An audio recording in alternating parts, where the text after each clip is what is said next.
So I want to take a minute to talk about training and some factors to consider when it comes to training. So uh, what we want to do is maximize your training outcomes. And the way we do that is we manipulate specific training principles. So or specific training variables. So let's take a couple of minutes to go over 4 or 5 points that I want to cover. The first one is mindset. It's really important to focus on the task at hand. You're in the gym for a limited amount of time, so you're trying to accomplish a specific goal. So you've only got 45 minutes, so you want to maximize each of those minutes. You want to make them all count. So everything that you're about to do has a purpose, right? So whether it's stronger, it's leaner, it's fitter, faster, whatever your goal is, remember that before you start, right? That's the mindset that you want to take into the gym. And personally, I like to sit out in the parking lot. Maybe I'll listen to some music. I'll take a look at what my training calendar is, what my workout entails for the day.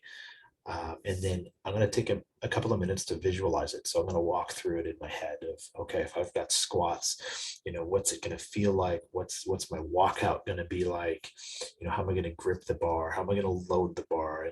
And all of those factors really, my goal before I go into the gym is to shut the outside world off, right? It's only 45 minutes. So I want to shut what's on the outside out.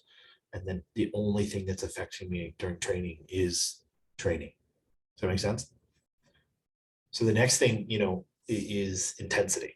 I want to talk about why that's really important. So, one of the things I like to say is you get out of it what you put into it. So the greater the work, the greater the reward kind of thing. And I know, like, all the cliches aside, like, the truth is, if you go into your training with sort of a lackluster level of intensity, you'll have a lackluster workout. It'll suck.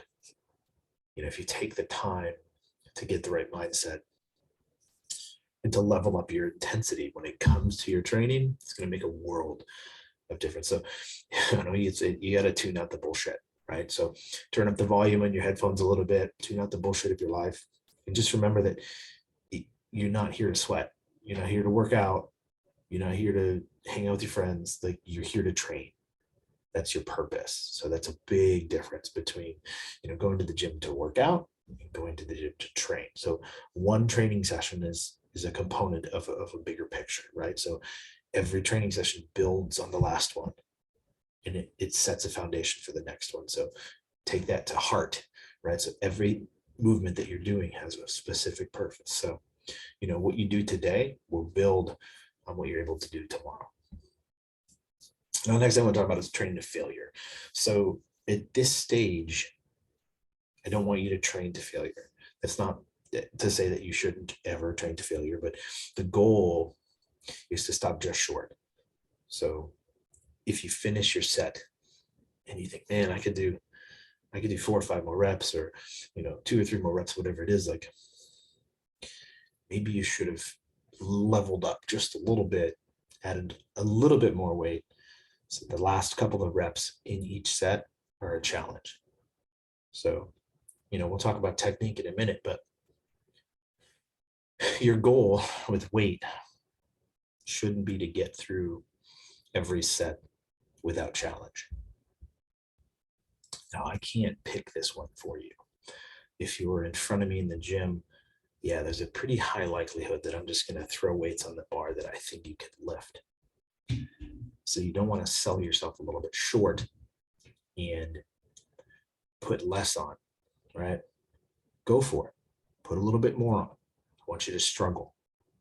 I would much rather you get through a set with some struggle, or hell, even have to stop your set a little bit short because you couldn't squeeze out another rep or two, or you would fail. I would rather you do that than get through your reps and think, man, that was easy. Now, that being said, failure does happen. So you want to be prepared for it. Get a spotter when you can, take precautions when you can, but be prepared for that outcome, but don't aim for it. Not yet, anyway. Now let's talk about technique. So obviously, if you're not sure of a specific exercise, watch the videos that are listed with each exercise in the program, right? So I've taken the time to go and shoot videos. I'm constantly making some more videos when it comes to technique, um, actual descriptions of each exercise if you care to read. But watch the videos if you're not sure. And if you're still not sure, set up a camera, go ahead, be that guy in the gym. Film yourself executing an exercise and then send it to me. Ultimately, that's why you have a coach, right? I'm here. So if you don't send me that information, I can't help you. I'm just going to assume that you execute every exercise perfectly. So that being said, if you have any question about it, always ask. Now, technique should always come first and weight should come second. However, there does have to be a balance. I don't expect perfect technique all the time. Obviously, in your earlier sets, your warm-up sets, uh, when you're working with lighter weights, that's your time to perfect your technique. But if you're challenging yourself, your technique kind of gets pushed back a little bit, and that's okay. I don't want terrible technique, but uh, gauging the amount of weight that you're able to move, the amount of reps that you're able to do, again, the last couple reps should be a challenge. And when that happens, your technique will break a little bit. One of the things that will show us is what your sticking points are, what you need to work on. So if your technique is absolutely perfect with every single rep,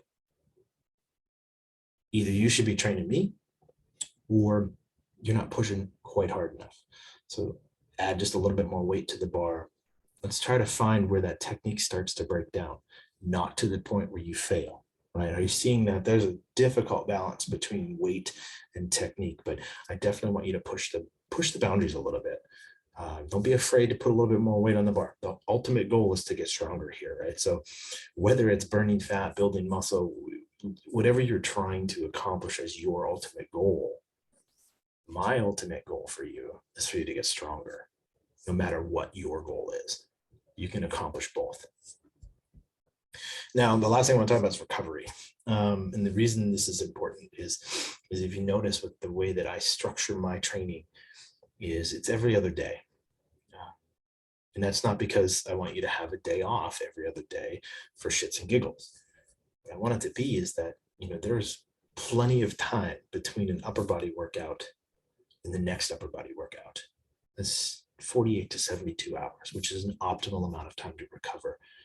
So being able to train every other day, upper body, there's a day in between, then lower body, there's a day in between, and then upper body again, and obviously another day, and then your lower body for the second time. It's so your body can recover optimally. So if you're finding that, man, I don't really need that much recovery, we're going to revisit the intensity factor, and maybe it's time to level that up a little bit more.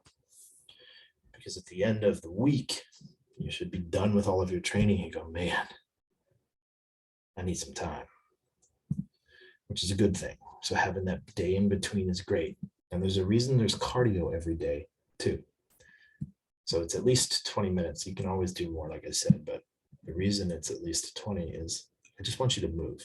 Even on your days off from training, I want you to move. It's going to help your recovery. So it's not just about, oh, it's good for your heart. We all know cardio is good for your heart, but being able to recover in between workouts, it will help with that. So keep in mind if, when you first start, things are a little bit more of a challenge.